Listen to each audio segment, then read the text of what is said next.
శుభమస్తు కార్యక్రమంలో గృహబలం అంశానికి స్వాగతం. ఈరోజు ముక్కోటి ఏకాదశి.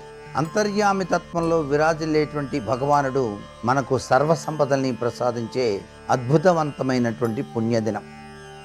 ఈ రోజున గృహాల్లో ప్రతి సింహద్వారానికి కూడాను తులసి మాలికలను అలంకరించడంతో పాటుగా ఇంటి సింహద్వారం పైన విష్ణుదేవునికి ప్రీతికరమైనటువంటి నామాల వాడు కదా ఆయన.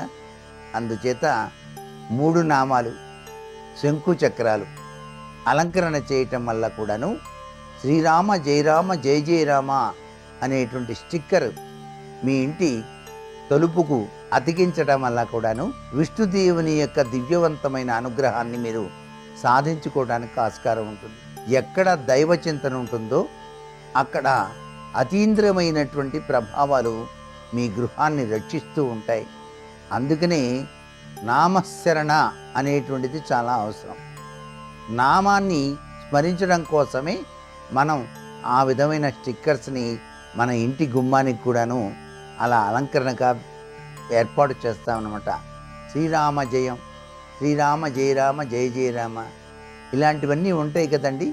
ఇవన్నీ కూడా తలుపుల మీద కొద్దిగా అందంగా పై భాగాన్ని చిన్నవి అతికిచ్చినా కూడా అవి చూసినప్పుడైనా సరే మన మనసులో ఆ భావం వస్తుంది. కాబట్టి తెలియకుండానే భగవత్ చింతన చేస్తామన్నమాట. ఇలా చేయటం వలన కలియుగంలో నామస్మరణ ధన్యోపాయం అన్నారు. కాబట్టి ఈ యొక్క ముక్కోటి ఏకాదశి పర్వదినంగా ఇటువంటి విధి విధానాలు కనుక పాటించినట్టయితే సర్వే సర్వత్రా శుభప్రదమైనటువంటి విధి విధానాన్ని పాటించిన వాళ్ళం అవుతాం.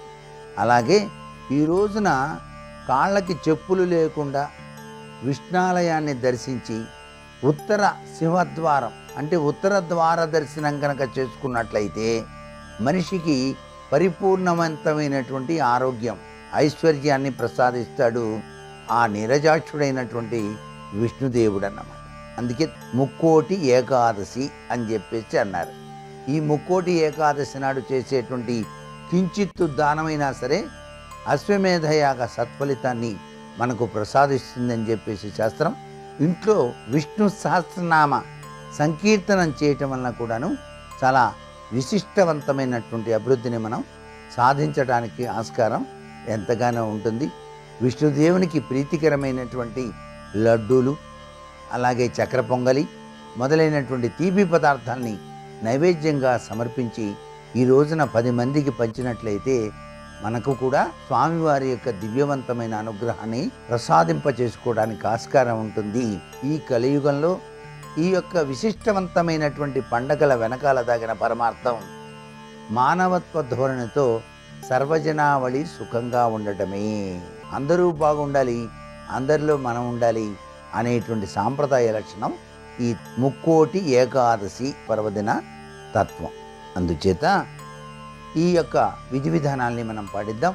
అలాగే వాస్తుశాస్త్రరీత్యా ఇంటికి పగుళ్ళు ఎక్కడా ఉండకూడదండి. ఇంటికి గనక పగుళ్ళు గనక ఉన్నట్లయితే దానివలన అనేక రకాలైనటువంటి నెగిటివ్ ఎనర్జీలు మీ ఇంట్లోకి ప్రవేశిస్తున్నట్టు లెక్క అన్నమాట. అందుచేత పగుళ్ళు ఉన్నటువంటి ఇంటిపై నివసించే వారి డ్రైనేజీ పైపుల వలన వెలువడేటువంటి నెగిటివ్ ఎనర్జీ వలన ఒకదాని వెంట ఒకటి సమస్యలు ఎదురవుతూ ఉంటాయి. కాబట్టి గృహంలో ఒకరిపైన ఒకరు దూషణలు, శత్రుత్వాలు, కలహాలు, భార్యాభర్తలు, తల్లి తండ్రి కూతుళ్ళ మధ్య ఐకమత్యం లేకపోవటం ఇవన్నీ కూడాను దీనివల్లే జరుగుతాయి. నెగిటివ్ ఎనర్జీ వస్తుంది. అందుచేత దీనికి కూడాను కాపర్, బ్రాస్ క్రిస్టల్తో చేయబడ్డ ఒక రాడ్ని కనుక పైభాగంలో కనుక అమర్చినట్లయితే ఈ ప్రభావం నుంచి మనం బయటపడటానికి ఆస్కారం ఉంటుంది. అలాగే ఇంటిని ఆనుకొని మాత్రం దేవాలయం ఉండకూడదు. మీ ఇంటికి దేవాలయానికి 200 అడుగుల దూరంలో ఉండాలి. మీ ఇంటి పక్కనే దేవాలయం ఉన్నట్లయితే దేవాలయపు ధ్వజస్తంభం నీడ మీ ఇంటి మీద పడకూడదు. అది వాస్తుశాస్త్రరీత్యా కూడా చాలా అనర్థం. మరి దేవుడు కదండి అన్నా కూడా వాస్తుశాస్త్రం ఒప్పుకోదనమాట. అది కేవలం దేవతలకు మాత్రమే పరిమితమైనటువంటి ఆ యొక్క ప్రభావాన్ని ఇచ్చేటువంటి ధ్వజస్తంభం. కాబట్టి దేవతలు ధ్వజస్తంభం ద్వారా అక్కడ జరుగుతున్న ఉత్సవాలకు ఒక నిచ్చెనలా ఏర్పాటు చేసుకొని దిగుతారు. కాబట్టి దాని నీడ మన ఇంటి మీద పడకూడదు అని శాస్త్రం. కాబట్టి ఇలా కనుక ఉన్నట్లయితే ఆ గృహంలో కళాకాంతులు తగ్గుతాయి, కుటుంబ వృద్ధి మాత్రం జరగదు, సామాన్య జీవితం కూడా చాలా హీనస్థితికి వస్తుంది అని చెప్పేసి మనకు శాస్త్రం. దీని యొక్క ప్రభావం నుంచి మనం బయటపడటానికి సర్వ వాస్తు దోష నివారణ యంత్రము అనేటువంటి దాన్ని కూడాను మన ఇంట్లో ఏర్పాటు చేసుకోవాలి.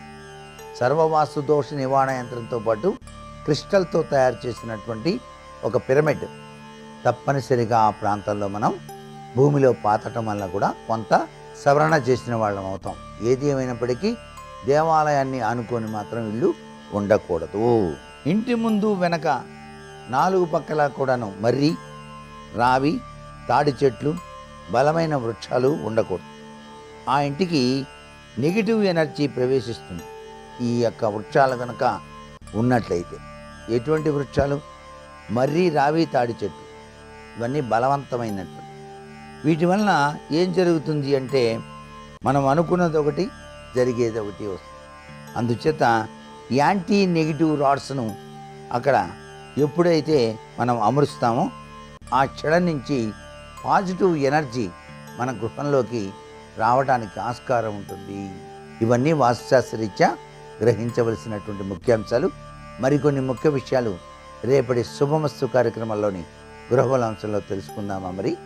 సర్వే జనా సుఖినో భవంతు.